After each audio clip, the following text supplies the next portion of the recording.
Welcome back to my YouTube channel. So ngayong araw pag-aaralan natin kung paano mag-voltage inject sa power rail ng laptop. So yung video natin na to, request to ng ating subscriber ni Sir Bemboy Samilo. So shout out sa iyo, sir.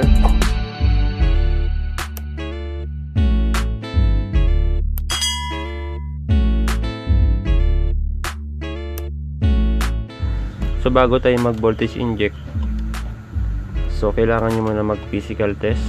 Check nyo muna kung may mga corrosion para magkaroon agad kayo ng idea kung saan kayo mag-i-start ng pag-manual test. So sa manual test, kung wala kayong power supply, iisa-isahin nyo yung mga yan. Pwede nyo rin hugutin para sure yung pag-test nyo.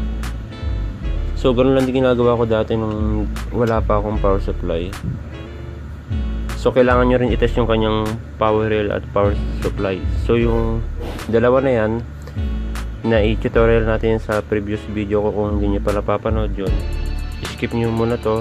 So panoorin nyo muna yun, kasi doon makikita nyo kung ano ba yung secondary power supply. Sa power rail naman, doon tayo magbo-voltage inject. So test ko na to. So yung kanyang power rail is shorted. So pakita ko na rin.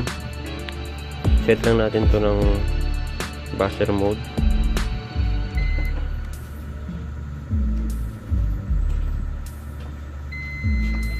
So yan, shorted siya.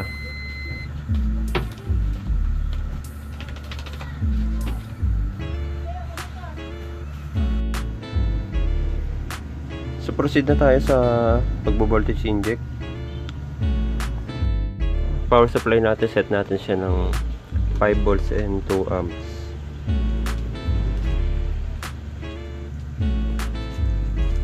Okay.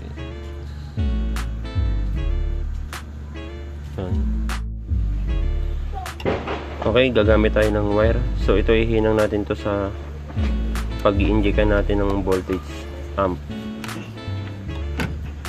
So madalas hinihinang ko to sa current resistor basta dumaan sa kanyang power rail. So ito ihinang ko siya dito. Yan dito.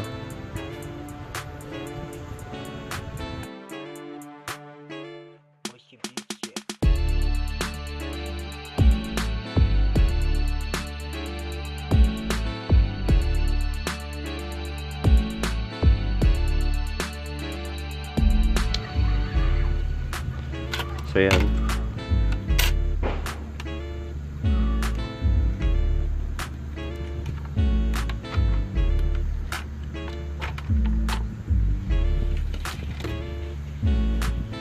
So yung positive ng ating power supply dito natin ilalagay.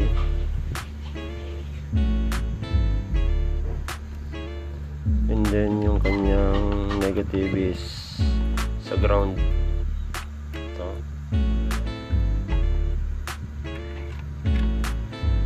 Okay. So yan. So on natin yung power supply. Okay, so yan.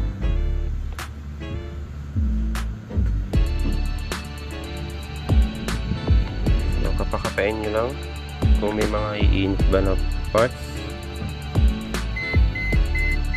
So wala, dito tayo sa likod.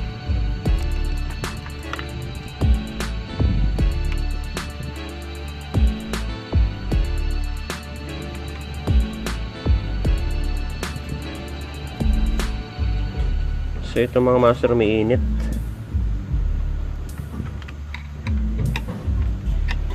Yan. Gamit tayo ng fluid.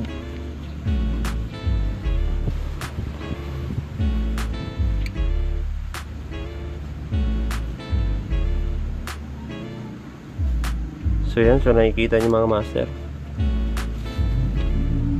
sobrang init niya. So sa dalawa na to, yung mabilis matuyo yung ating tatanggalin. Ayan, siguradong ito, napakainit niyan. So hugutin na natin.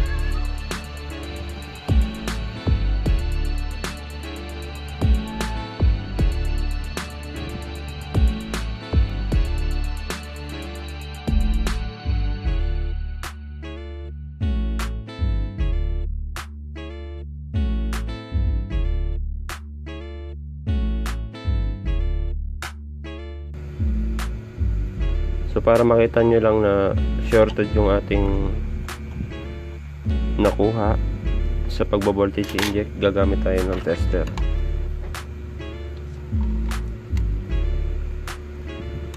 Set lang natin ng buzzer mode, continuity lang.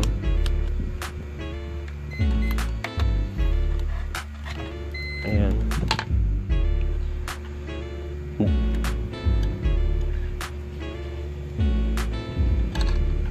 Check natin. Drain to source. Okay, so yan. Meron siyang continuity, so shorted talaga tong ating nahugot. Pati sa kanyang gate meron din.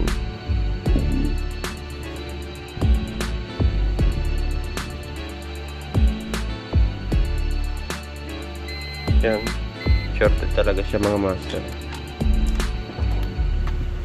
So dun din sa pinagtanggalan natin, itetest din natin yun para malaman din natin kung may iba pang shorted dun malapit sa pinagtanggalan natin. So ito.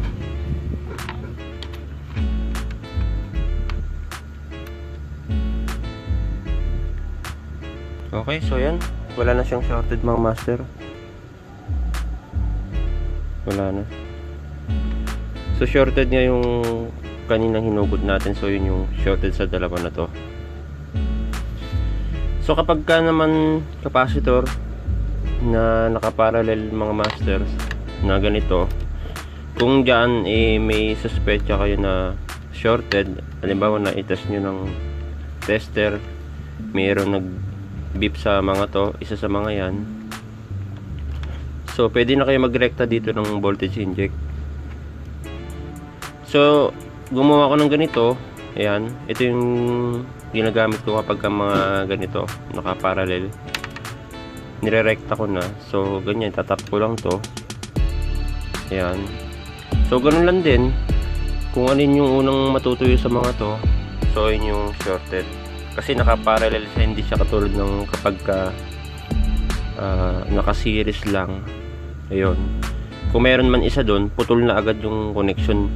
So ito mga to, yan, duktong-duktong yan. Kaya kung may isa dyan na shorted, damay-damay na to kapag tines mo, may mga ano na yan. So yan, pakita ko na rin. Yan, so yan, tutunog yan. Ayan, kasi magkakaduktong yan, hindi katulad ng naka series. Dito kasi kung halimbawa ito yung shorted, yan, lahat yan pag tines mo, shorted siya kasi yung connection nito magkakadugtong. So yun, so hanggang dito na lang yung video natin mga master. So ganun lang yung pagbo-voltage inject. Magsimula muna kayo sa 1 to 2 amps hanggang 4 amps yan, nagbo-voltage ako ng ganun. So pakapa lang kayo kung alin yung mainit. Ayan, gamit lang kayo ng lighter fluid, and then yun, kung may puno na tuyo, so yun yung shorted. So kita na lang sa mga susunod ko na video. So happy new year sa inyo mga master. Salamat sa panonood. God bless.